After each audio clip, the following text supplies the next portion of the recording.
Buenos días a todos. Profe, ¿están viendo la pantalla bien? ¿Sonido bien? Sí, muy bien todo. Bueno, buenos días a todos. Eh, Bienvenidos a la charla. Mi nombre es Jorge Montenegro, soy residente de neurocirugía. Hoy vamos a revisar algunos aspectos acerca de las novedades en el manejo de pacientes con craniofaringioma.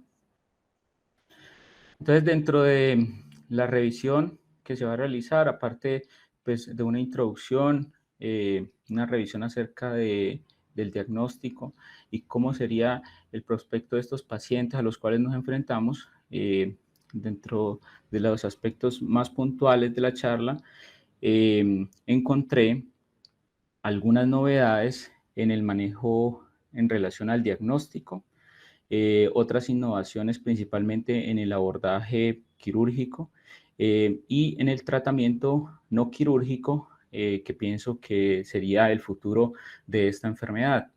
Es importante aclarar que hace poco se realizó una revisión bastante extensa en relación a los abordajes quirúrgicos y su técnica quirúrgica, la cual pues nuevamente no voy a entrar en detalle. Entonces, para empezar, debemos describir que lo primero que conocemos acerca de esta enfermedad fue descrita por Herkheim en 1904. Este es un patólogo austriaco, el cual dedicó gran cantidad de su vida al estudio de este tipo de lesiones, en las cuales para ese momento él las describía como lesiones del conducto hipotálamo hipofisario. Posteriormente, unos años luego, Harvey Cushing acuñó ya el término que conocemos hasta hoy, en el cual afirmó algo que hasta el momento pienso que está vigente, en el cual describe estas lesiones como, como el problema más desconcertante al que se enfrenta un neurocirujano, y pienso que no está del todo errado. Pienso que hasta el momento los abordajes, tanto diagnósticos y terapéuticos, y la problemática y el contexto que engloba este tipo de pacientes es muy compleja. En relación puntual, los craniofaringiomas son tumores que son poco frecuentes. La descripción de la OMS, incluso para su quinta edición de este año, los agrupa dentro de los tumores de la región celar y describe los dos subtipos, que son el adamantimomatoso y el papilar. Estos tumores se localizan con mayor frecuencia en la región celar y paracelar, y dentro de sus componentes de la fisiopatología, que vamos a ver más adelante, una de las grandes teorías es que surge a través del remanente ectodérmico de la hendidura de Rathke. Como podemos observar en la imagen, es la ubicación de este tipo de lesiones, puede estar desde la región celar, pasando por la región hipofisaria, a través del tallo, puede comprometer incluso parte del hipotálamo, incluso lesiones más extensas que pueden abarcar hacia el sistema ventricular. Entonces, de entrada sabemos que es un tumor, ¿cierto?, de la base del cráneo, y que los distintos abordajes que vayamos a tomar, tanto diagnósticos como terapéuticos, en relación a las diferentes estructuras que rodean, pueden influir demasiado en el futuro de estos pacientes. En relación a la epidemiología, se ha estimado una incidencia de 0.13 a 2 casos por 100.000 habitantes por año.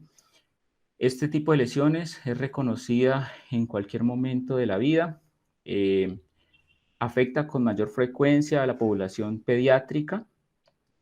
Se ha estimado que aproximadamente ocupa entre el 5 y el 11% de todos los tumores intracraneales en pediatría, y los subtipos, tanto el adamantimomatoso como el papilar, tienen unas características puntuales inicialmente, ¿cierto? Por ejemplo, el adamantimomatoso va a afectar, tiene dos picos de presentación en relación a la edad, como vemos en la gráfica. Uno de los picos que afecta con mayor frecuencia a la población pediátrica está entre los 5 y los 15 años, y el otro pico ya es en la adultez entre los 45 y los 60 años, e incluso en estudios realizados recientemente se ha estimado una una tasa de recurrencia, perdón, un riesgo de recurrencia de 2 veces en relación al otro subtipo que es el papilar.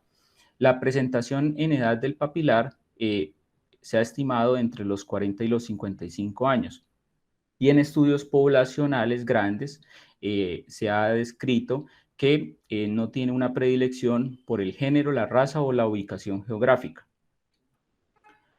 Esta diapositiva pienso que es muy importante porque debemos comprender la supervivencia y la morbilidad de estos pacientes. Como observamos en el primer ítem, se ha estimado en las diferentes cortes que la tasa de supervivencia es bastante alta, incluso del 62% a los 20 años. ¿Y esto por qué sucede? Por su comportamiento de entrada, como se comporta como un tumor benigno, pero se asocia a múltiples morbilidades que pueden generar diferentes alteraciones, no solamente relacionadas con la patología encefálica, sino más allá, debido a su compromiso en relación a las deficiencias neuroendocrinas. Entonces, estos pacientes usualmente se acompañan de panhipopituitarismo, una obesidad, pueden tener alteraciones del sueño, del comportamiento y de la regulación de la temperatura. En relación a los factores específicos del tumor, se tiene que tener en cuenta la progresión y la recurrencia que pueden generar un mayor daño a nivel hipofisario y también a nivel hipotalámico que puede empeorar este tipo de situaciones. Otro tipo de morbilidades que también ha sido descrita son las enfermedades cerebrovasculares en relación específica a dilataciones fusiformes de la arteria carótida interna, la cual, a pesar pues, del hallazgo, lo que se ha descrito hasta el momento es que no requiere un manejo adicional y solamente se realiza es una observación. La mortalidad que se ha estimado en este tipo de tumores es entre 3 a 19 veces mayor que la población general, pero esto no es debido propiamente a la lesión tumoral, sino a las consecuencias de ella. Entonces, estas personas, usualmente la causa de su fallecimiento está en relación estrecha a la enfermedad cardiovascular asociada al síndrome metabólico. Por eso es tan importante que el tratamiento de estas lesiones se realice con un equipo interdisciplinario, entre ellos no solamente neurocirugía, sino neurooftalmología y endocrinología. Para entrar en detalles acerca de los aspectos fisiopatológicos, inicialmente se había descrito dos teorías, una teoría que es la teoría embrionaria y otra es la teoría metaplásica, cada una de ellas en relación a uno de los subtipos, pero con los avances principalmente en la biología molecular y en las descripciones genéticas, han descrito en diferentes experimentos similitudes en relación a otro tipo de lesiones. Entonces, voy a poner el marcador. Entonces, como podemos observar, ¿cierto? Este es un experimento que realizaron en ratones, específicamente con el subtipo Adamantium-matoso, en la cual observaron que si se tomaba, por ejemplo, una célula embrionaria que tuviera la alteración, la mutación en el gen específicamente del CTNNB1, que está en relación estrecha con el adamantium-matoso, o que también si se tomaban células madre pituitarias adultas jóvenes con la mutación en el gen SOX2, esto lo que generaba era un comportamiento similar a lo que conocemos hoy en día.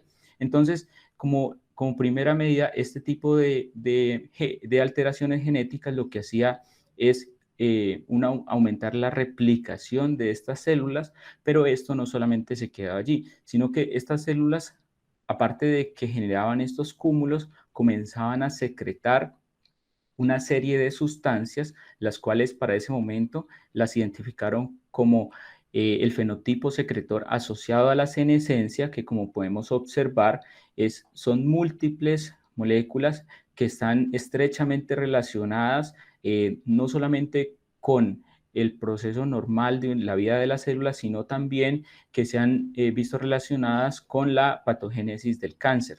Entonces, todas estas sustancias que vemos van a afectar directamente a las células que van a estar alrededor de estos cúmulos, y de allí, de forma paracrina, esto se va a comenzar un proceso de señalización en la cual podemos obtener una célula que está realizando esa señalización y otras células que van a generar unas células iniciantes de tumor.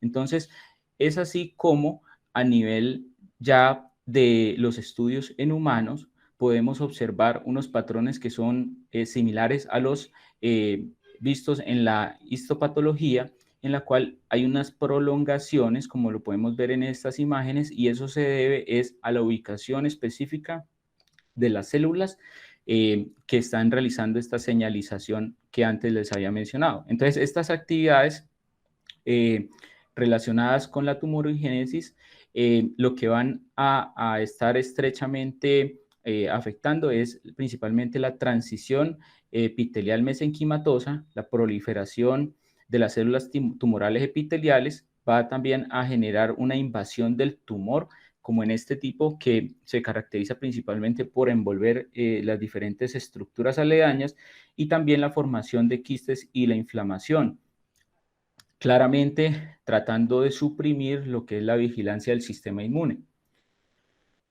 En esta siguiente diapositiva la traje es para que observemos cómo actúan los diferentes medicamentos que más adelante vamos a discutir. Entonces, en un proceso normal, en un tumor, por ejemplo, en el adamantiomatoso, el cual se caracteriza por tener un aumento principalmente en la proteína beta-catenina, lo que va a generarse en una célula normal es lo siguiente: que ante la producción excesiva de esta proteína, va a haber un complejo que se va a encargar de eliminar el exceso a través de la fosforilación, y va a terminar en el reciclamiento, ¿cierto? En la destrucción y el reciclamiento de estas proteínas.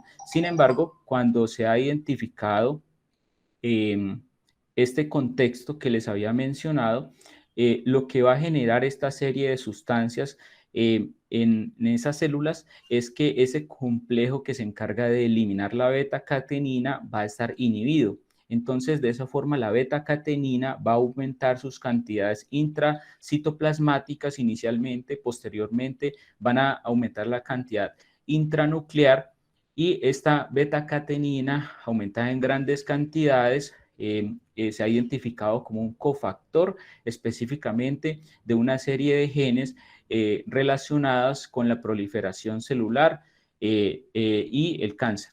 Entonces, es así como la integración de las distintas vías de señalización que podemos observar están estrechamente relacionadas con la producción de este tipo de lesiones. Es así como se han identificado cada una de estas vías, y se ha tomado en cuenta la experiencia en otros tipos de lesiones, específicamente, por ejemplo, en el tratamiento del melanoma o en el tratamiento del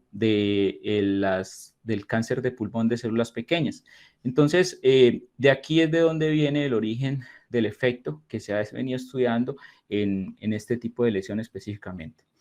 En relación a la histopatología, como podemos observar, esta es una microfotografía de hematoxilina eosina, donde podemos ver esos procesos digitiformes de la lesión que están generando un proceso de gliosis reactiva en el tejido adyacente, y los diferentes componentes. Si nosotros ampliamos un poco esta imagen, podemos observar las diferentes capas que las describen para realizar el diagnóstico, en el cual tenemos un epitelio en empalizada, ¿cierto?, que está rodeando la lesión, un estroma estrellado, y también unas células epiteliales que van a generar unas estructuras en forma de verticilo, que si nosotros realizamos estudios de inmunotinción, lo que observamos es que estas células, estas estructuras en verticilo son las que más van a captar el marcaje con beta-catenina en relación a los sitios de producción que antes les había mencionado.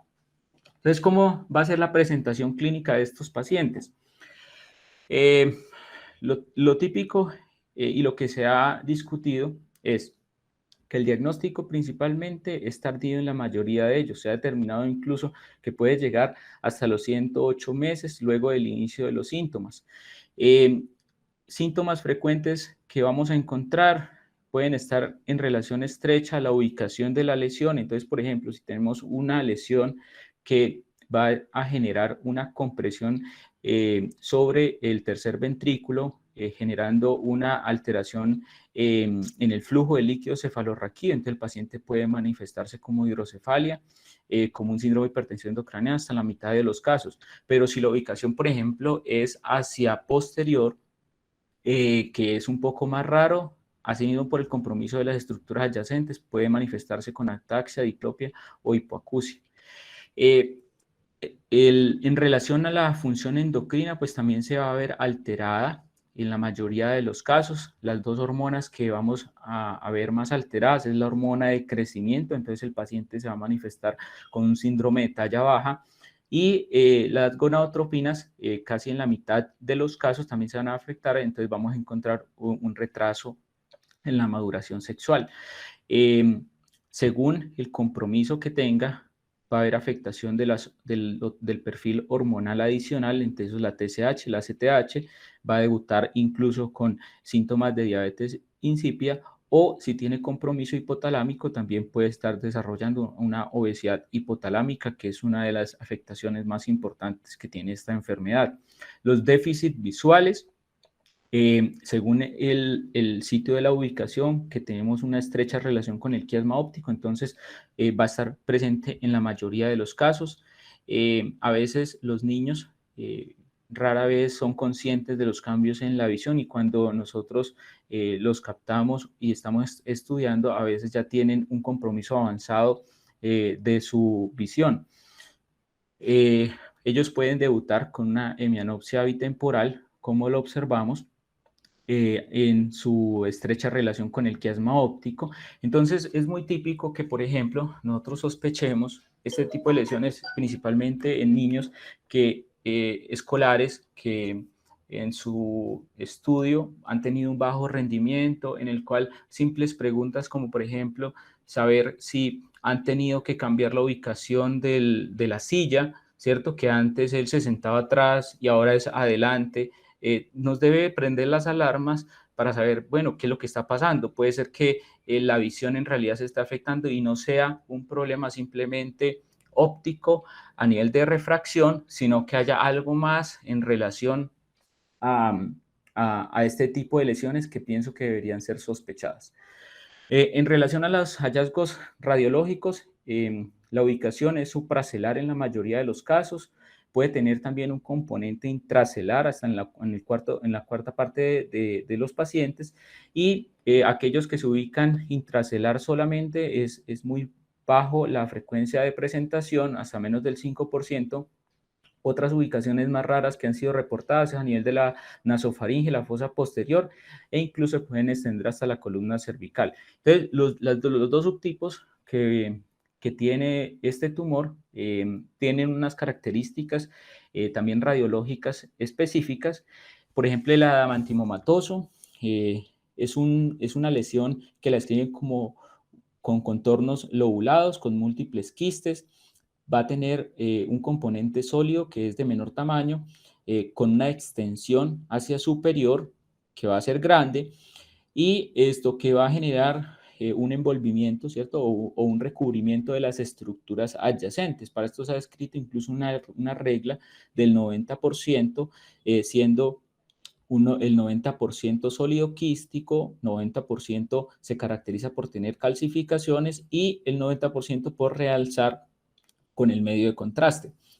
En relación al subtipo papilar, este se describe como una lesión de contornos esféricos, sólida en su extensión, también carece de un componente quístico o se puede identificar unos quistes muy pequeños, siendo el predominio sólido. Las calcificaciones son infrecuentes y tiende a desplazar las estructuras adyacentes y no envolverlas como lo hace el adamantium matoso. Entonces, dentro de las imágenes que podemos observar, esta es una imagen, el de la izquierda es un subtipo papilar, ¿cierto? El de la derecha es un adamantium matoso y como podemos ver son lesiones distintas, ¿cierto? El papilar, como lo había descrito, una lesión circunscrita que lo que hace es desplazar más no envolver, homogénea, similar incluso al parénquima cerebral, en contraste a la otra lesión que es una cavidad, ¿cierto? Que en la tomografía nos sirve para evidenciar las calcificaciones que tiene esta lesión en su contorno y su componente sólido. La imagen de elección para evaluarla es la resonancia magnética, incluso la parte vascular por su relación adyacente se debería realizar, pero se desaconseja realizarlo con estudios invasivos como una angiografía, sino podemos realizarla con una angioresonancia que nos aportaría una mayor información en relación al desplazamiento, por ejemplo, de las estructuras vasculares como las arterias cerebrales anteriores. En estas dos imágenes podemos observar en la fila de arriba un subtipo papilar y en la fila de abajo un subtipo adamantium matoso. Como podemos ver, esta es una secuencia axial en T1 en la cual la lesión es muy similar a las características que tenía en la tomografía, un desplazamiento de las estructuras y demás. Si la vemos en una secuencia T2, ya podemos observar el componente quístico, pero que va a ser de menor tamaño al componente sólido, y esto con el medio de contraste va a tener un realce homogéneo. En el subtipo adamantium matoso, ¿cierto? Vamos a observar en el T2, en un corte coronal, una gran cavidad quística, ¿cierto? Con una intensidad de señal de su líquido intraquístico similar al del líquido cefalorraquídeo, pero podría variar dependiendo de la cantidad de colesterol y proteínas que tengan en su interior. Ya para observar cómo es la captación del medio de contraste, podemos observar, ¿cierto?, que esta cavidad quística presenta ese componente sólido que va a estar hacia una de sus paredes y que va a captar el medio de contraste de forma homogénea. En esta imagen yo la traje fue para que se considere, ¿cierto?, las diferencias en la ubicación por la afectación. Si podemos observar en la imagen inferior de la resonancia en corte sagital, esta lesión está a nivel celar, ¿cierto? Y luego de la resección y el seguimiento podemos observar el perfil de esta paciente, ¿cierto? Que es una paciente que puede que no haya tenido una mayor complicación a nivel del hipotálamo, en contraste a la paciente de la derecha que el componente hipotalámico se asocia a un síndrome metabólico. En relación al tratamiento, el objetivo de la cirugía es lograr la máxima resección del volumen tumoral con el mínimo daño en relación a las lesiones neurovasculares y la discapacidad visual que se puede dar. Entonces, cada paciente requiere una evaluación individual. Las opciones que existen son diversas, entre ellas pues el procedimiento quirúrgico asociado de radioterapia o cirugía más la radioterapia. También esto se ha descrito de forma importante el uso de la cirugía limitada o una resección subtotal asociada a una radioterapia con el objetivo de aliviar los síntomas y mejorar la respuesta a la radioterapia. Entonces, lo que se podría ofrecerle en este caso es una resección parcial con una fenestración o aspiración del quiste, la inserción del catéter con reservorio malla o una derivación del líquido cefalorraquídeo, porque en algunos casos se ha descrito una buena respuesta simplemente a la radioterapia si el componente solamente es quístico. Y en este momento pues se encuentran en desarrollo diferentes guías, principalmente por diferentes instituciones británicas para establecer estándares y minimizar la variación en la práctica de este tipo de pacientes. En relación a los abordajes que, como les había mencionado, en una charla reciente se describen en detalle, simplemente para mencionar que el abordaje transcraneal usualmente se va a estar indicado en tumores grandes, principalmente con componentes supracelular, quísticos o sólidos, y que puedan estar incluso dentro del tercer ventrículo. Las ventajas es en relación a la visualización adecuada que se pueden tener de las diferentes estructuras adyacentes, se contraindica en lesiones intracelares, y las principales desventajas es en relación a la retracción cerebral que se debe realizar y a la manipulación del aparato óptico. El abordaje transesfenoidal también es una opción que es muy buena, es adecuada, pero también debe ser indicada de forma correcta. Principalmente se limita a lesiones con un componente puramente intracelular, subdiafragmática, o que tengan un componente quístico, pero en este tipo de estructuras. Las ventajas, pues es que genera una descompresión temprana del tumor antes de la manipulación del aparato óptico, estancias más cortas, menor trauma tisular y retracción cerebral y menor dolor. Las contraindicaciones, pues es en contra a la otra, ¿cierto? De aquellos tumores que tengan una extensión lateral a la arteria carótida, tumores grandes o gigantes, que se encuentren envolviendo el polígono de Willis, o el aparato óptico, y aquellas lesiones supracelares con calcificaciones periféricas. Las desventajas, principalmente, ¿cuáles son? Pues si vemos la población pediátrica, que por ejemplo se va a tener un seno esfenoidal inmaduro, también puede ser una limitación relativa. El mal control de la hemorragia en caso de que se llegue a presentar una lesión arterial, y el riesgo de fuga de líquido cefalorraquídeo. Sin embargo, pues todo esto también se ha venido resolviendo y disminuyendo el riesgo a través del uso de un cierre multicapa y el uso de un colgajo nasoseptal. En relación al tratamiento médico que se puede ofrecer, una de las opciones es la terapia intraquística, que puede ser adyacente a la resección quirúrgica en pacientes pues, que tienen que ser bien seleccionados, principalmente aquellos que tengan un componente quístico puro.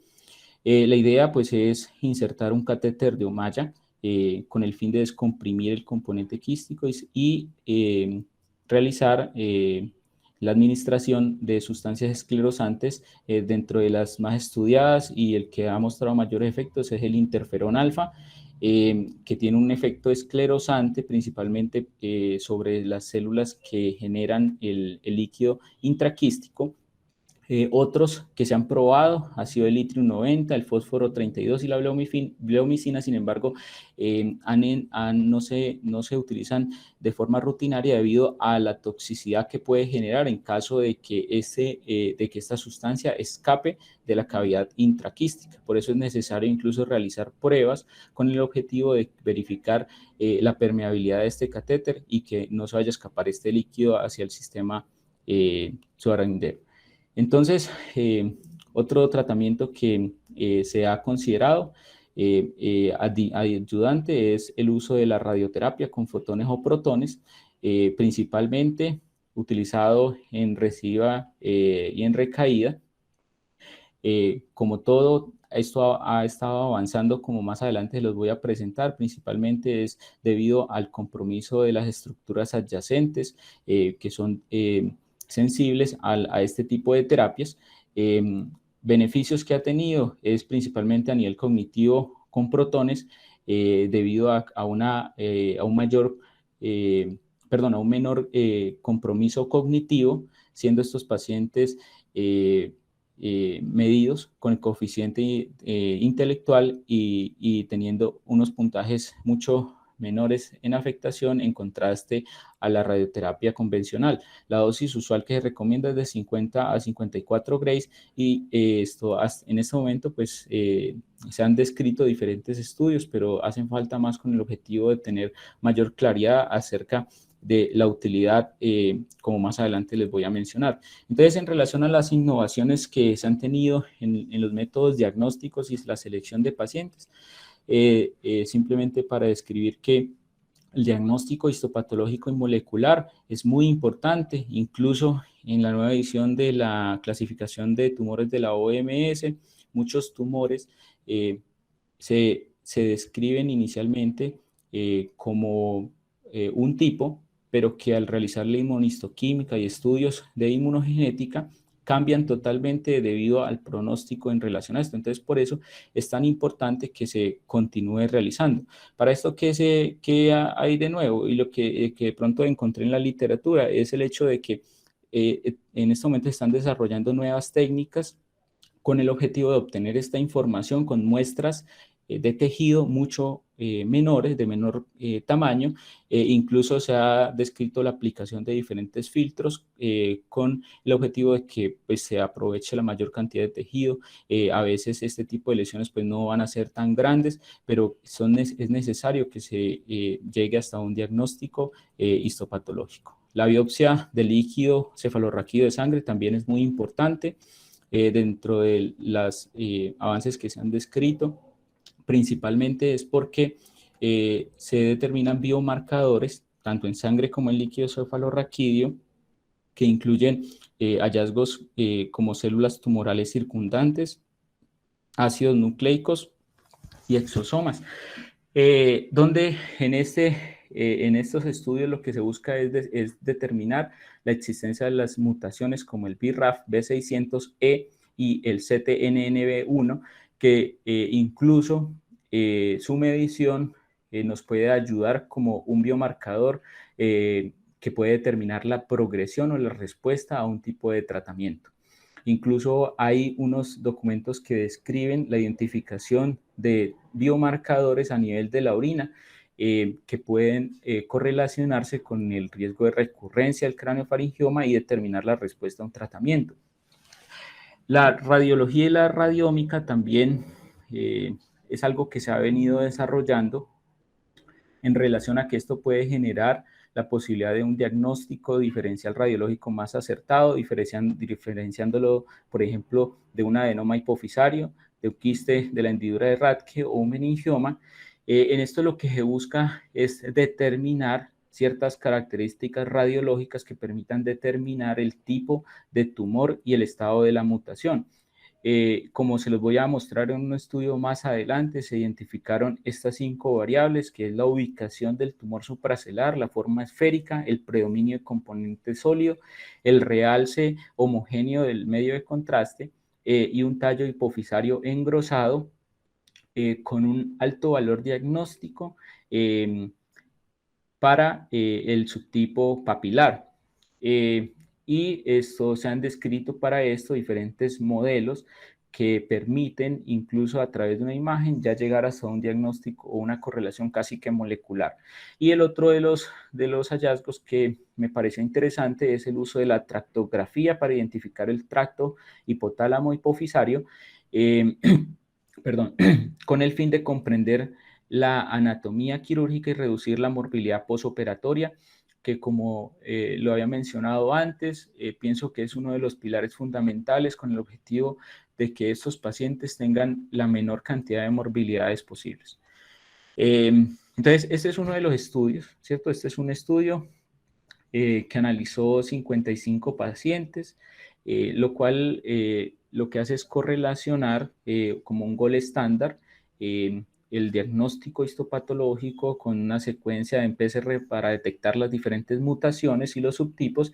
Y como les había mencionado antes, esas 5 variables, cada una de ellas aportó un valor diagnóstico, pero cuando están presentes 3 o más de ellas, puede tener una correlación con un área bajo la curva significativa y muy alta para predecir que estamos frente a un craneofaringioma papilar. Este es un artículo también donde describen la utilidad de la tractografía, principalmente pues, del tracto hipotálamo hipofisario. Ellos utilizaron 10 pacientes, ellos pues, evaluaron 10 pacientes donde realizaron estos estudios, siendo en 7 de 8 que al final terminaron evaluando, teniendo una correlación adecuada, anatómica y quirúrgica, que les permitió confirmar la ubicación y tener la precaución necesaria a la hora de realizar las disecciones pertinentes y la conservación posterior del tracto. Estos son lo que les voy a mostrar, son más que todo experiencias porque son iniciativas que se han venido desarrollando, pero que pronto pienso que con una colaboración internacional es posible que la cantidad de pacientes aumente y así podamos generar un mayor beneficio para los pacientes. En relación a los métodos diagnósticos de predicción, lo que busca este análisis es que permita la selección cuidadosa de pacientes que se beneficien, por ejemplo, de procedimientos quirúrgicos, radioterapia, terapia dirigida o un enfoque de tratamiento multimodal que combine las diferentes técnicas para mejorar los resultados.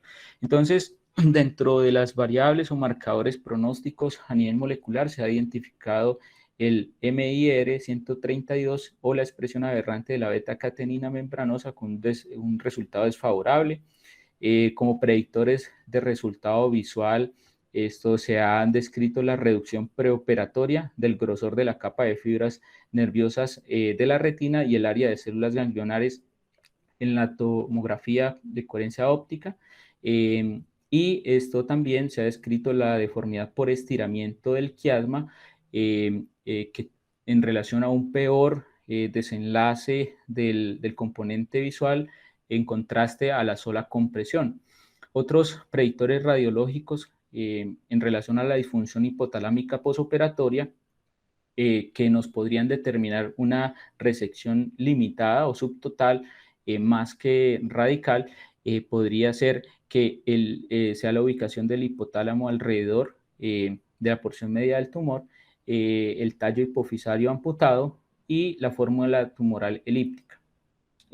Aquellas innovaciones en los enfoques quirúrgicos se han centrado principalmente es en el abordaje endonasal endoscópico debido a las ventajas que han mostrado los diferentes estudios en relación a la extensión de la resección y las diferentes extensiones propiamente dichas del abordaje, las secuelas funcionales y las tasas de complicaciones. Se han tenido avances en relación a la aparición de nuevas generaciones en los que incluso hay endoscopios con un perfil más pequeño que permiten orientar la visualización y permiten trabajar en corredores mucho más estrechos en zonas de difícil acceso. El uso también de este abordaje 3D con una mayor visualización, mejor coordinación mano-ojo y una percepción de la profundidad.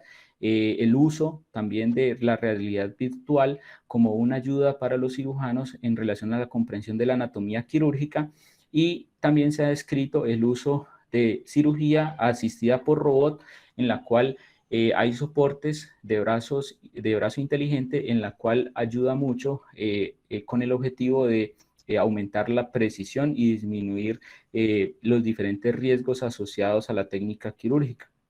Este, por ejemplo, es uno de los documentos que describen cómo un robot nos podría ayudar soportando el antebrazo y aumentando principalmente la precisión y la seguridad que es tan importante en este tipo de procedimientos. Diferentes estudios, por ejemplo, es un protocolo que fue publicado este año en el cual lo que hace es buscar evaluar la seguridad y la eficacia de este abordaje, principalmente en los craniofaringiomas recurrentes. Los avances en los métodos de obtención de imágenes intraoperatorias también ha avanzado, pues como se ha descrito desde hace mucho tiempo, el uso de la resonancia intraoperatoria, principalmente para la identificación de los residuos tumorales. A veces, pues este tipo de tecnologías no van a estar disponibles en países de bajos y medianos ingresos, pero otras alternativas pueden ser la ecografía intraoperatoria con Doppler, que nos permitiría identificar no solamente los residuos, sino también la anatomía vascular estrecha en esta región, y el uso en abordajes endoscópicos de verde indiosanina, que ha identificado que permite reconocer los residuos tumorales, identificar áreas de invasión dural, también distinguir el tumor del parénquima normal, evaluar la viabilidad del colgajo nasoseptal y permite identificar la anatomía vascular. Estos son algunos de los documentos en los que han descrito la experiencia. Por ejemplo, este es uno de los que evalúa el uso intraoperatorio del ultrasonido para la resección en tumores pituitarios, pero allí incluyen los craniofaringiomas. Se realizó un seguimiento, un estudio durante 5 años que incluyó 113 pacientes, en unos rangos amplios de edad, y se logró la identificación de estructuras importantes a través de esta técnica. Se realizó en más de la mitad de los casos una resección adicional de los restos tumorales que fueron identificados a través de la ecografía intraoperatoria, y la resección de tumores, cuando se evalúa a través de resonancia magnética posoperatoria a los 3 y 6 meses, en el 66% de los casos se logró como tal una resección completa con esta ayuda, y una remisión en el 44%. Y describen que no se observó complicaciones relacionadas con el uso de esta técnica. En relación al tratamiento no quirúrgico, se ha avanzado en la parte de la radioterapia como, como un ítem fundamental en el tratamiento de este tipo de lesiones, siendo una de las opciones más atractivas realizar una resección conservadora más el uso de la radioterapia en casos seleccionados. Esto debido a que los estudios han mostrado que cuando se compara esta intervención con una resección radical, la supervivencia general y la supervivencia libre de progresión son similares, pero a favor del uso de la radioterapia con una resección subtotal son las morbilidades que son menores. Las mejores opciones que se han descrito es la radioterapia de intensidad modulada y la terapia de haz de protones, la cual es una de las técnicas que ha venido avanzando más debido a que la dosis de radiación es mucho más local, objetiva, y debido a que los haces no son tantos, son apenas 3, evitan que el tejido adyacente se vea afectado con el uso de estas terapias. Lo otro es el uso de la radioterapia intracavitaria con isótopos como el fósforo 32, el litio 90 y el renio 186, que se han descrito principalmente para el tratamiento de lesiones quísticas en su mayoría. Sin embargo, los resultados han sido contradictorios, unos a favor y otros en contra. Esta imagen la tomé de uno de los documentos donde comparan las dos técnicas, fotones y protones, en la cual podemos observar cómo la terapia con protones, que es la que está a la derecha, es mucho más localizada y el tejido adyacente se ve menos afectado, como podemos observar en esta imagen, en contraste a la convencional. Y estos son estudios que describen experiencias recientes, específicamente en craniofaringioma pediátrico. Este es un estudio que se realizó desde el 2002 hasta el 2018, recogió aproximadamente 77 pacientes, y como podemos observar, en la gran mayoría pues fueron tumores con una resección subtotal. Se utilizó este tipo de tecnología principalmente es en recaídas más que en diagnósticos, y si podemos evaluar la parte de la función visual y la parte endocrina, como en la parte pre y post radioterapia, vemos que cualquier discapacidad visual tiene un menor porcentaje en la evaluación que realizaron los autores, e incluso cuando se clasifica los síntomas visuales como estables o que hayan mejorado, pues son casi 78%. Sin embargo, estos resultados pues no fueron similares en la parte endocrina, ya que la parte endocrina empeoró a 94%. Sin embargo, las clasificaciones finales del estado de los pacientes fueron en estable o mejor, más de la mitad. En relación a la terapia dirigida, esto se ha evaluado principalmente los genes que discutimos anteriormente.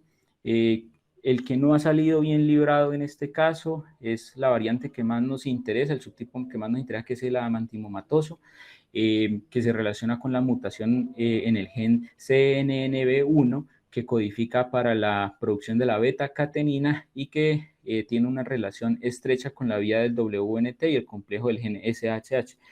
Resulta que los estudios que se han realizado específicamente han sido contradictorios porque a pesar de que se describen casos con una reducción imagenológica de la lesión, hay otros que también han mostrado que aumenta posteriormente el tamaño, entonces todavía no hay como un beneficio claro en los medicamentos que vayan dirigidos hacia este tipo de genes.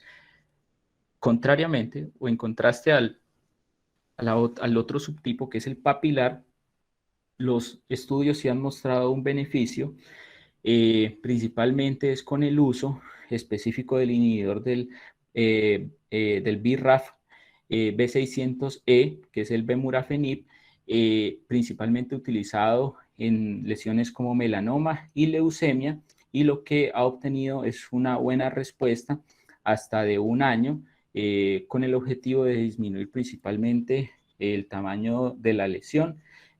Otras moléculas que se han descrito específicas es el Dravafenib, el Trametinib y el que les había mencionado.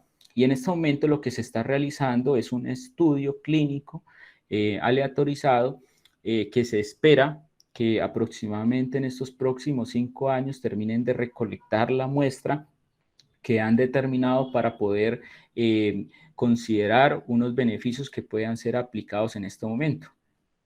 Estos son algunos de los trabajos que describen los casos en los cuales se ha aplicado este tipo de medicamentos, principalmente, por ejemplo, en el subtipo papilar, podemos observar que luego de la administración del medicamento, ya sea en combinación con otros o solo, han mostrado una disminución parcial o total, ¿cierto? Una respuesta parcial o total en diferentes plazos. Por eso es que en este momento lo que este nuevo estudio que les mencioné busca es que esto sea algo más homogéneo, porque como observamos dosis, tiempos y demás son muy variables, y como lo podemos observar en la imagen, en el transcurso de diferentes semanas a meses han mostrado una disminución en el tamaño de la lesión a nivel de la resonancia.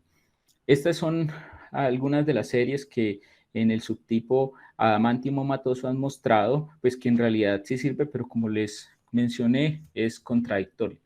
En relación a la inmunoterapia, es algo que se espera que tenga mucho éxito, como lo ha hecho en distintos tipos de cáncer. Los estudios que se han adelantado han identificado que el efecto principal en este tipo de enfermedad es a nivel de los puntos de control inmunitario. Específicamente se ha identificado la proteína de muerte programada número 1, que también ha sido identificada en otros tipos de lesiones tumorales como el melanoma o el cáncer de pulmón de células pequeñas, y la proteína 4 asociada a los linfocitos T citotóxicos que ha estado en relación a otras lesiones como el glioblastoma y los tumores sólidos avanzados de la cabeza y el cuello. Las iniciativas que se han realizado hasta el momento lo que han evidenciado es que en los subtipos papilares, ¿cierto? Han mostrado la expresión del ligando 1 para la proteína de muerte programada en algunas de sus células, pero que esta expresión es mucho mayor en aquellos craniofaringiomas que han tenido episodios de recurrencia. Entonces, este es uno de los puntos que pienso que puede ser el futuro de la terapia de este tipo de lesiones. En el momento, pues no encontré un ensayo clínico o una iniciativa más allá para que sea aprobada, pero pienso que la sola identificación va a generar que se realicen este tipo de iniciativas.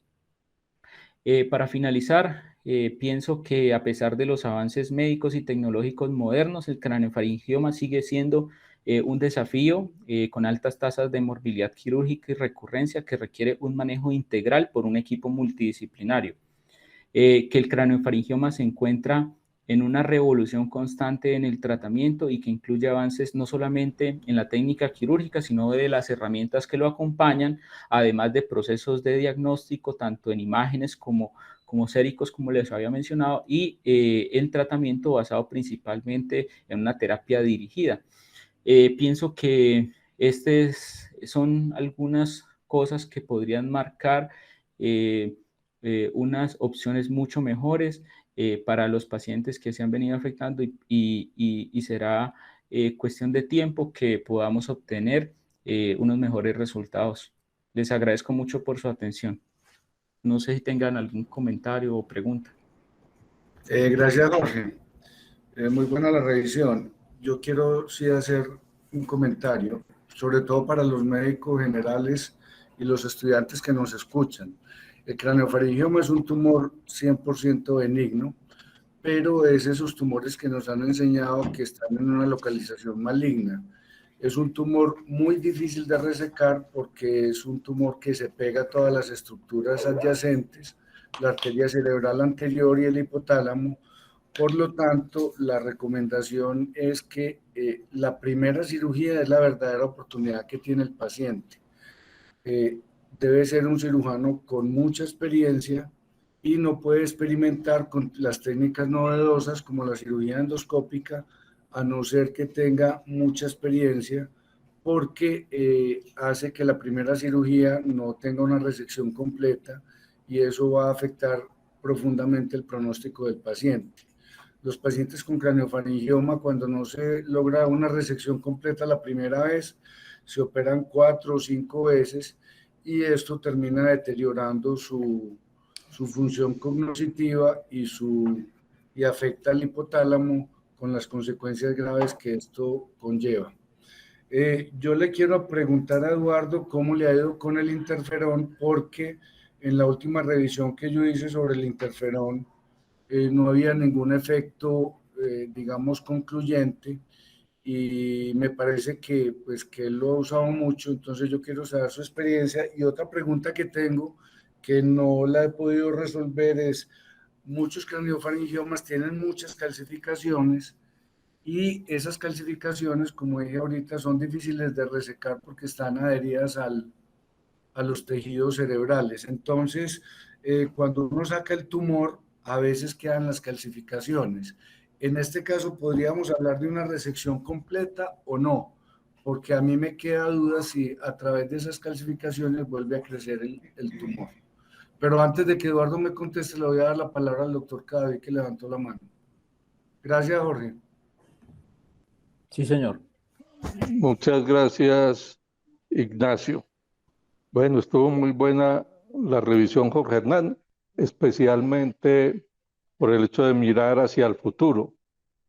Hay una cosa que me llamó la atención y no sé si fue por falta de memoria, tal vez sí, pero no tenía presente que el craneofaringioma fuera una enfermedad o un tumor que apenas empezara a tratar en 1927.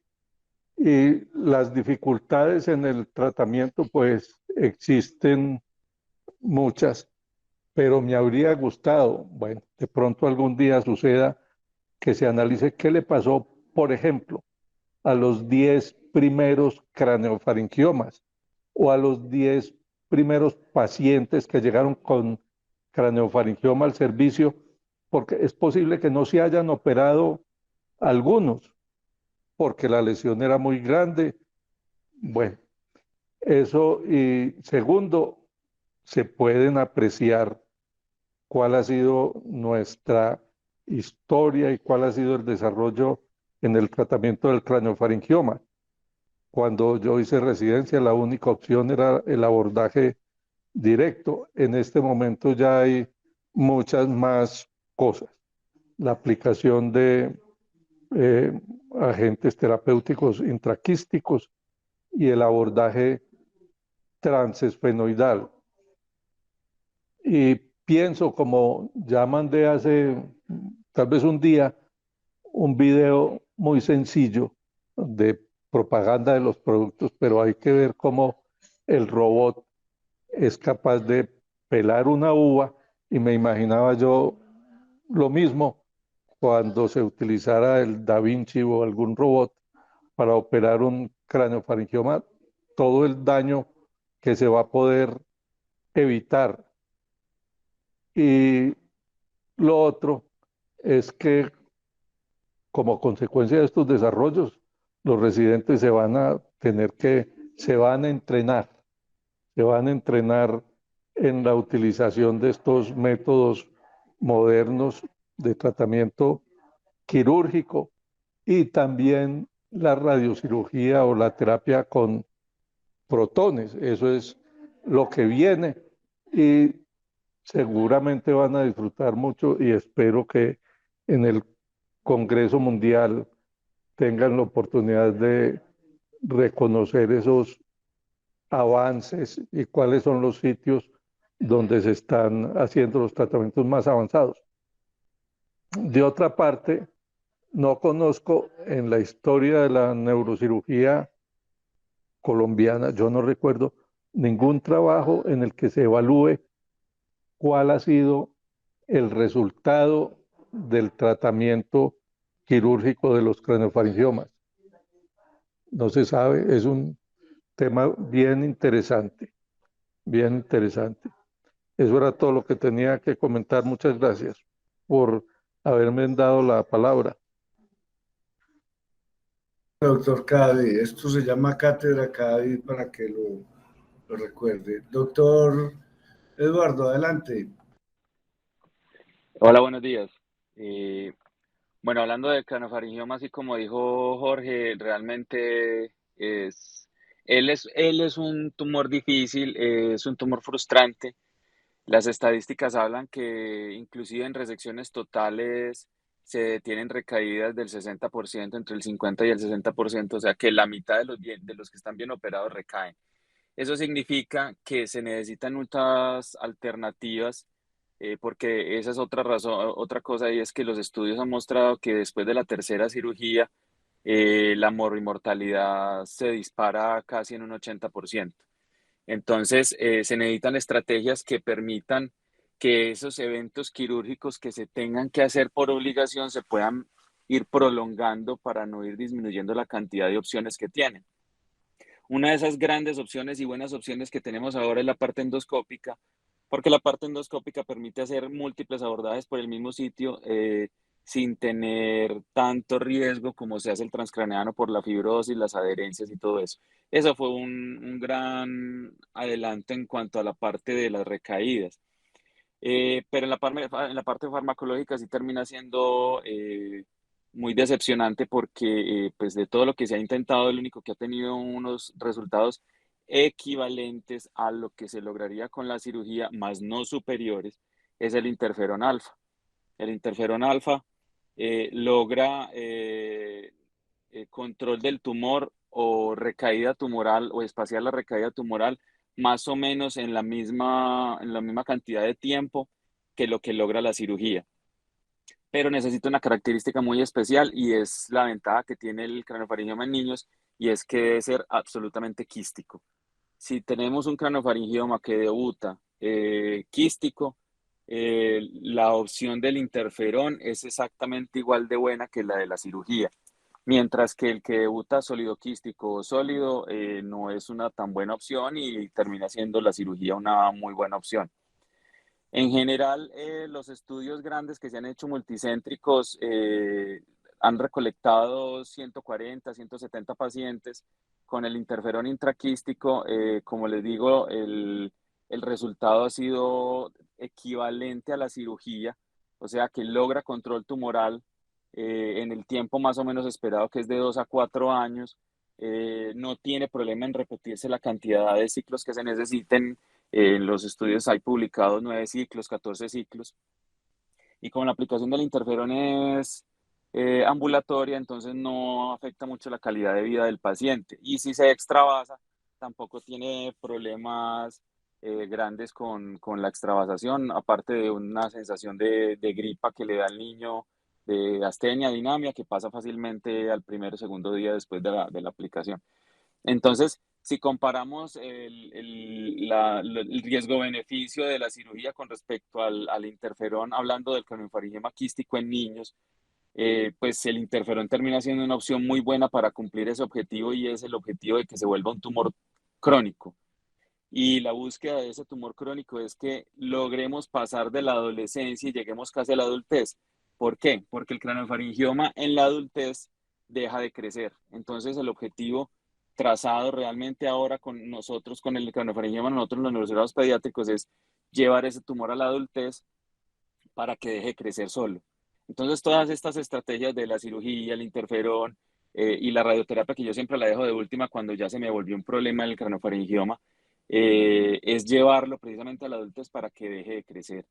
Yo generalmente el protocolo que uso es, si es quístico puro, le pongo un catéter intraquístico por endoscopia y le hago los ciclos de interferón que necesite. El ciclo de interferón, como les digo, puede durar entre 2 a 4 años en la recaída. Si la recaída vuelve a ser quística, puedo ponerle otro ciclo y así lo puedo ir llevando, ahorrándome las cirugías, por lo que ya les dije que se van disminuyendo las posibilidades de una resección adecuada, como dijo Nacho, que la primera resección es la mejor de todas.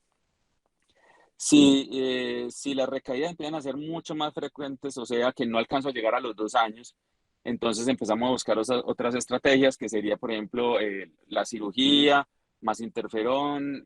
Si esto no funciona, entonces ya no funciona, me refiero a que recaen más rápido, nos vamos ya para la radioterapia y ese es más o menos el esquema que utilizo. El interferón lo alargo lo más que pueda, la cirugía trato de hacerlas la menor cantidad para disminuir la morbimortalidad. Y de último, dejo la radioterapia cuando estas recaídas se vuelven menores de 6 meses, porque la radioterapia es muy efectiva realmente en el control del crecimiento del tumor y de la recaída, con tasas libres de progresión de 4 años más o menos. El problema es que una vez recaen, al tratar de hacer un nuevo procedimiento, la morbimortalidad se triplica con respecto al que no se le ha dado la radioterapia. Entonces, por eso yo trato de dejarla de última, porque casi que me quedo sin opción después de la radioterapia. Entonces, trato de alargarlo lo más que puedo hasta que ya definitivamente me toque. Pero en general, la mezcla de estas opciones permiten que se logre el objetivo y es llevarlo a la adultez, es alargar el tiempo, es cronificar el tumor y llevarlo a la adultez, que es cuando dejan de crecer. Yo tengo varios pacientes tengo uno de 18, uno de 22 y otro de 23, que los tengo desde pequeños y en el seguimiento el tumor dejó de crecer. Básicamente no han vuelto a necesitar ningún tipo de procedimiento y van muy bien. Hay dos de ellos que ya están inclusive estudiando carrera. Entonces, vuelvo y repito, el objetivo es llevar el tumor a la adultez, volverlo crónico, que nos permita con todas las opciones que tenemos llevarlo a la adultez, porque el solo hecho de llegar a la adultez no se sabe por qué el tumor para su crecimiento. Y ahí podríamos decir que hemos logrado el objetivo. Muchas gracias. Gracias, Eduardo. Le doy la palabra a neurocirugía pediátrica. No sé si es Faber o es quién. Adelante. Aló, buenas tardes, buenos días, digo. Sí, soy yo, Hola. Faber. ¿Cómo van? Hola, Faber. Adelante. Felicitaciones a Jorge Hernán por una gran presentación y, pues, como siempre, las revisiones del servicio en su más alto nivel. Tengo la respuesta a la pregunta que lanzó el profesor Cadavid sobre la historia de los craniofaringiomas. El primer craniofaringioma fue intervenido hacia mí en la década de 1890, en la época que el doctor Ergen ya lo identificó como una patología diferente de los macroenomas hipoficiarios. Y más o menos en los primeros 16, 17 años del siglo pasado se intentaron hacer resecciones de craniofaringiomas. Cuando se les hacía el drenaje del quiste o se hacían unas resecciones muy parciales, se tenía una mortalidad más o menos del 30%. Cuando se intentaba hacer la resección completa, la mortalidad de estas intervenciones era del 100%. Tanto es que el doctor Halsted, hasta más o menos los años 1915-17, pensaba que estos tumores eran inoperables y que era preferible no hacerles nada y dejar la evolución natural de la enfermedad, ya que intentar operarlos era tener una mortalidad del 100%. Fue incluso él, más o menos, y pues no recuerdo recuerdo mal, más o menos, eso fue sí, para la época de la Primera Guerra Mundial, hacia 1918, él presentó el primer paciente al que le hicieron una resección parcial y que tuvo una sobrevida aproximadamente de unos 7 años. Y se considera que es el primer craneofaringioma con una resección máxima con mayor sobrevida, según pues la revisión de la historia que en algún momento yo hice. Y también pues muchas gracias a Eduardo por compartirnos su experiencia. Y pues es el enfoque que actualmente se está planteando a nivel pediátrico de tratar de prolongar el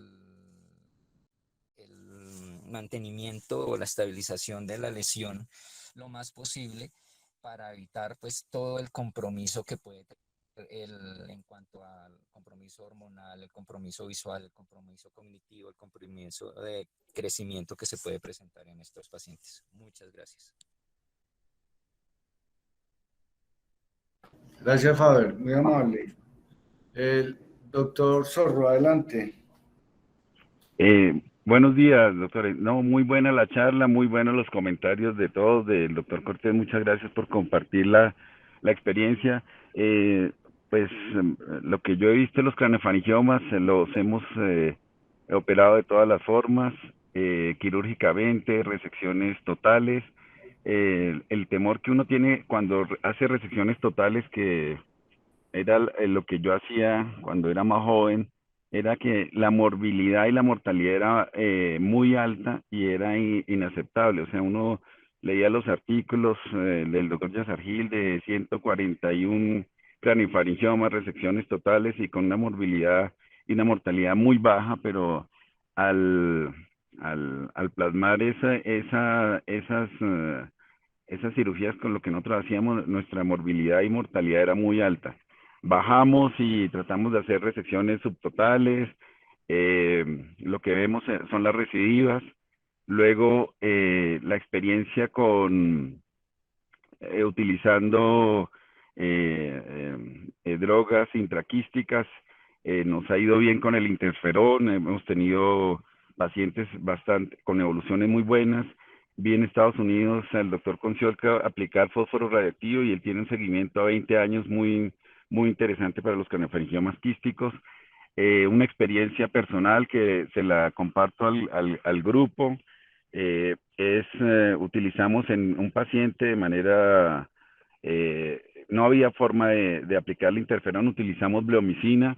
El paciente estuvo bien durante 3 años y recuerdo que ese paciente hizo una complicación al tercer año, hizo una ceguera cortical bilateral, un muy mal caso, utilizando bleomicina. Creo que está proscrita para la utilización. En este momento hemos tenido acá en Bogotá dificultades para la consecución del interferón. Ahí no es tan fácil el laboratorio, la importación.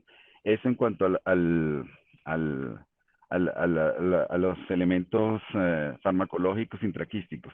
En cuanto a la radioterapia y la radiocirugía, yo no soy tan optimista. O sea, creo que la radiocirugía dosis única no me gusta en craniofaringiomas, porque generalmente lo que mandan a irradiar son lesiones grandes, son lesiones que están comprometiendo la vía óptica. Entonces no la vería como una muy buena opción, como sí lo publican mis profesores en Pittsburgh. La radioterapia fraccionada también nos remiten muchos pacientes y, por ejemplo, si el paciente todavía tiene lesión quística o algo, yo creo que no tiene cabida la radioterapia. Hay que combatir hay que combatir el quiste, ¿sí? Antes de pensar en radioterapia, estoy de acuerdo con el doctor Cortés. Yo creo que la radioterapia en craniofaringiomas sería una opción válida, pero postergable, ¿sí? Porque, ¿qué sucede? Cuando uno aplica radioterapia, puede tener muchas más complicaciones. Si hay que reoperar el paciente o si va a utilizar algún elemento farmacológico intraquístico. Yo he tratado muchos craniofaringiomas en adultos, en niños, y desafortunadamente no tengo la misma experiencia del doctor Cortés. Yo sí he visto craneofaringiomas que han pasado a la adultez y han recibido y han crecido. Me parece pues interesante. He visto niños que ahí iban y completan 20, 22 años y toca volverlos a operar o a intervenir de una forma. Para mí los dos tumores más complejos de tratamiento, algo desilusionantes, sigue siendo el glioblastoma y el craneofaringioma. Nosotros somos la cuarta generación de neurocirujanos. Yo creo que para un tratamiento definitivo para los craneofaringiomas hay que esperar por lo menos una quinta generación. Yo estaba optimista con unos casos que hice por vía transesfenoidal, pero lo mismo, o sea, el paciente está bien 2 años y desafortunadamente vuelven y reciben con resonancias posoperatorias inmediatas muy, muy buenas, pero el tiempo pone a uno en su sitio, entonces ahí vamos, se ha luchado por todos lados, uno ve en los congresos y habla con los profesores en los congresos y cómo está ese craneofaringioma gigante, qué resección, le digo cómo está la parte hormonal, no, un poquito de hiponatremia, pero lo que uno ve realmente es otras cosas. Muchas gracias por la conferencia. Oscar, yo quería decirte una cosita. Esos pacientes que progresan en la adultez, lo que se ha visto es que tienen mezcla de los dos tumores. Como pueden estar en la progresión las dos células, pues los dos grupos tumorales, generalmente lo que pasa es que para uno y empieza el otro. Gracias a Dios son pocos los que tienen la mezcla, son mixtos, pero generalmente lo que pasa es eso, que cuando llegan a la adultez se activa es el otro, el papilar, y arranca a crecer el papilar. Inclusive las recaídas de esos pacientes son súper sólidas y aparece el papilar y cambia el grupo celular. Entonces probablemente es por eso lo que te ha pasado. Y lo Sí, otro que quería agregar, bueno, el muchas gracias interferón. y, Doc, y una última pregunta. En este momento, ¿ustedes en Medellín están utilizando interferón alfa o interferón beta? Eso es lo que iba a hablar en este momento. El laboratorio Merck Bandón sacó del mercado mundial el interferón alfa 2B, que era el que estábamos usando. En este momento estamos en la posición de modificar el protocolo porque el protocolo original de Cabaleiro fue creado con el alfa solo. Rastreando los últimos estudios que han hecho multidisciplinarios, no en todas partes se consigue el alfa solo y no en todas partes se consigue el alfa 2B. Resultamos que el que mejor está distribuido en el planeta en este momento es el interferón alfa 2A, o sea, el rofenirol, creo que es.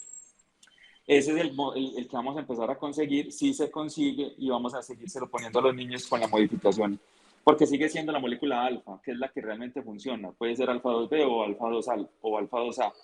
Lo importante es que la molécula sea el interferón alfa. La modificación 2A o 2B lo que tiene que ver es con el tiempo de acción del medicamento dentro del quiste. El alfa 2B es el que tenía el doble de tiempo de acción dentro del quiste y el alfa 2A tiene un poquito menos de tiempo, pero en el resultado final termina siendo lo mismo porque fue creada con la molécula que es el alfa, pues la molécula inicial que es alfa. Entonces, en este momento ya vamos a modificar el protocolo para pedir la autorización al INVIMA y arrancar con el alfa 2A, que ese sí se consigue. Eduardo, ¿habría la posibilidad de que pudiéramos hacer eso de manera multicéntrica, ya que pues en este momento, aquí en esta charla están 3 centros, representantes de 3 centros que necesitamos el interferón, y en vez de que peleemos cada uno por su lado, podemos tratar de hacer una solicitud conjunta, incluso podemos incluir otras instituciones que también usan el interferón, y eso de pronto nos da a todos más peso y podemos hacer de que el proceso sea más rápido para lograr tener disponibilidad de la molécula. Eso que estás diciendo me parece perfecto, Faber. Yo creo que, pero la mejor manera de lograrlo es realmente que desde la asociación, desde el capítulo pediátrico, saquemos ese protocolo que lo coja en cada institución y lo aplique, y ahí sí la institución, al pedir la importación o la consecución del interferón directamente al INVIMA, todos presentaríamos el mismo protocolo. Entonces creo que ahí tendríamos mucha fuerza para lograr que no nos enreden el manejo del protocolo con el interferón. Sí, me Pero parece una yo, muy buena idea. pero yo creo que eso debería ser, mejor dicho, urgente, porque incluir a los oncólogos pediatras, porque estamos en o sea, tenemos los niños, tenemos los pacientes, pero estamos en la sin salida, no podemos avanzar, ¿sí? Sí, Y de acuerdo. No, ya lo tengo, yo ya lo tengo hecho. Si quieren, yo se los los oncólogos mando. pediatras tienen frenado todo en cuanto a interferón y, bueno, tienen sus razones, pero Sí, me parece muy buena la idea de Faber, o sea, eso es cuestión de solucionarlo esta semana, porque hay mucho paciente que se beneficia sí, de interferón y no se ha podido aplicar. sí. En este momento tengo 7 pacientes esperando interferón. Sí. Sí. La Aquí idea es estamos que igual. entonces yo ya tengo el protocolo hecho. Yo se los mando, me mandan los comentarios, unificamos el protocolo y lo publicamos. Y lo Perfecto. publicamos. ¿Listo? Perfecto. ¿Les Y parece? podemos pues Gracias, sí, también hacer perfecto. la presentación formal ante la asociación y pues empezar a hacer todos los trámites. La idea es que pues lo hagamos como gremio, lo hagamos como asociación, porque pues le da mucho más peso, le da pues ya es un proceso serio, pero el hecho que lo hagamos varias instituciones a través de la asociación con el soporte del gremio, pues podemos tener aún más peso para acelerar el trámite. Y claro, estamos completamente dispuestos a colaborar en el desarrollo. Ya que ya tienes el Sí, protocolo implementado, lo podemos de pronto, muy probablemente no, o sea, debe estar ya todo completo, pero pues podemos apoyarlo y podemos hacer eso que sea un trabajo gremial que pues valga también la oportunidad para mencionarlo, nos hace mucha falta en nuestro gremio, que lo podamos hacer, empezar a hacer cosas todos unidos para el bienestar de nuestros pacientes y pues para que podamos seguir desarrollando las labores académicas e investigativas que se desprenden de todos estos procesos. Entonces,